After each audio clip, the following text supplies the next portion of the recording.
12 तारीख बुधवार की बात कर लेते हैं। अष्टमी तिथि है। ये तिथि साधारण मत मान के बैठ जाइएगा। वृश्चिक राशि वालों, आपकी किस्मत से ये तिथि आई है और ये आपके वारे न्यारे करने के योग बना सकती है। एक छोटा सा उपाय समस्त कष्टों को निवारण करने का योग दे सकता है। ग्रहों की गणना देखें, इस दिन ग्रह परिवर्तन की तरफ जा रहे हैं। दिन आपके लिए कई मामलों में शुभ दिखाई देता है। मैं कहूँगा 70% से ऊपर ग्रह शुभ दिखाई दे रहा है, क्योंकि भाग्य के खेल आपके लिए पॉजिटिव बनते दिखाई दे रहे हैं। स्वयं को जगाने की ज़रूरत है। बृहस्पति इस दिन वक्री होने जा रहे हैं। सुबह 6:30 बजे वक्री हो जाएंगे और फिर करीब करीब 15-20 दिन तक यहीं आपकी राशि में ज़बरदस्त ताकत लगा के योग बनाएंगे। 12 वर्ष बाद ये योग बना है। शुभ है, अच्छा है, ताकत में आ रहे हैं। और इस दिन आप कोशिश करें इसका पूर्ण लाभ लेने का, इस दिन से लेने का प्रयास कीजिए, तो देखिएगा परिवर्तन का लाभ आपको बहुत बढ़िया से मिल जाएगा। इस दिन विशेष तौर पे काल भैरव अष्टमी है। और काल भैरव अष्टमी शिव रहस्य नाम की पुस्तक में वर्णित की गई। ये रहस्य ही है कि जो लोग भूल चुके हैं, काल भैरव अष्टमी लोग नाम भी नहीं जानते हैं आज की तारीख में।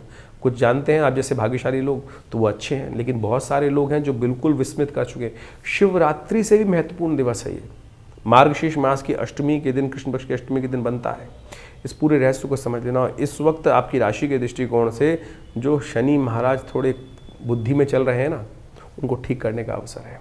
थोड़े से काले तिल लीजिएगा, थोड़ा सा विशेष तौर पर जल में या दूध में डाल लीजिएगा और उससे भगवान शंकर का अभिषेक सही रूप से कर लें। और शास्त्र के दृष्टिकोण से इसका महात्मा आपको समझ लेना चाहिए। आज कालांतर में लोग भूल चुके हैं। आप मंदिर में जाते हैं, समस्त तीर्थों में जाते हैं, वहाँ भगवान शिव के की जो उपासना की जाती है पिंडात्मक तौर पे की जाती है, शिवलिंग के रूप में की जाती है।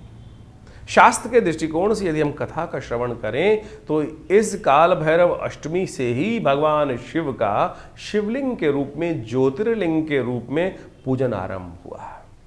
ये शास्त्र में बड़ा अद्भुत रूप से कथाएं वर्णित है। हमारे हर चीज की उत्पत्ति कारण है, किस प्रकार से आरंभ हुआ। एकेश्वरवाद का प्रतीक है ये शिवलिंग, कुछ और नहीं। लोगों ने लिंग को पता नहीं कहां से कैसे कैसे इंटरप्रेट करने का प्रयास किया है, हमारी संस्कृति का मजाक उड़ाने का प्रयास किया है। लेकिन आप ये समझें, जो ये शिवलिंग है ये वास्तविक तौर पर चिन्ह के मात्र है। शास्त्र में अद्भुत कथा शिवराज विजय कल्प के अंदर वर्णित है। उस कथा को यदि हम समझें तो वास्तविक तौर पे समझ में आएगा कि क्या ये विशेष तौर पर प्रभाव है इसका शिवलिंग का। और काल भैरव अष्टमी के दिन से ही शिवलिंग के रूप में आराधना, ज्योतिर्लिंग के रूप में भगवान की सुंदर आराधना करने का, उस पूजन करने का सुंदर विधान शास्त्र में वर्णित आरंभ किया गया है। कहा जाता है कि एक बार भगवान ब्रह्मा में और भगवान विष्णु में कई प्रकार से कुछ विवाद उत्पन्न हुए। देखिए संसार है, कथा को विशेष तौर पर मानवीयकरण करके शास्त्रों में उपस्थित किया गया है।